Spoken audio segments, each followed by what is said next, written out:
হঠাৎ করে আলোচনায় উঠে এসেছে বিশ্বের সবচেয়ে রহস্যময় ও ভয়ঙ্কর যুদ্ধবিমান B-2 স্পিরিট স্টেলথ বোমার। ইরান ও ইসরায়েলের চলমান যুদ্ধের মধ্যেই আন্তর্জাতিক নিরাপত্তা বিশ্লেষকরা মনে করছেন, যদি যুক্তরাষ্ট্র এই সংঘাতে প্রত্যক্ষভাবে জড়িয়ে পড়ে তাহলে তারা প্রথমেই ব্যবহার করতে পারে এই B-2 বোমারটিকে। এর কারিগরি দক্ষতা ও গোপন অভিযান পরিচালনার ক্ষমতা এই যুদ্ধ পরিস্থিতিতে যুক্তরাষ্ট্রের হাতে এক চূড়ান্ত স্ট্র্যাটেজিক অস্ত্র তুলে দেবে। B-2 স্পিরিট এক ধরনের স্টেলথ বোমার যা শত্রুর রাডারে ধরা পড়ে না। এটি আকাশপথে প্রায় 50,000 ফুট উচ্চতায় উঠতে পারে এবং একবার রিফুয়েলিং করলে প্রায় 10,000 নটিক্যাল মাইল দূরত্ব অতিক্রম করতে সক্ষম, অর্থাৎ মার্কিন যুক্তরাষ্ট্র থেকে সরাসরি ইরান পর্যন্ত গিয়ে আবার ফিরে আসতে পারে।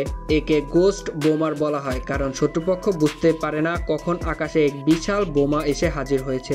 এর এক মিশনে প্রায় 40,000 পাউন্ড বিস্ফোরক বহন করার ক্ষমতা রয়েছে, যার মধ্যে রয়েছে GBU-57A/B MOP, একটি শক্তিশালী বাংকার বোমা যা ভূগর্ভস্থ পারমাণবিক স্থাপনাও ধ্বংস করতে পারে।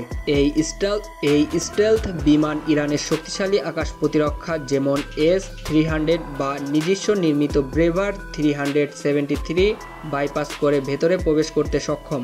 এই রকম মিশনের জন্য প্রায়শই হোয়াইটম্যান এয়ারফোর্স বেস থেকে বিমানটি ছাড়া হয়, যেখানে প্রশিক্ষিত 2 জন পাইলট ঘন্টার পর ঘন্টা ধরে মিশন পরিচালনা করে। B-2 স্পিরিট আগেও সফলভাবে ব্যবহার হয়েছে, যেমন 1999 সালে কোসোভোতে, 2001 সালে আফগানিস্তানে এবং 2003 সালে ইরাক যুদ্ধে।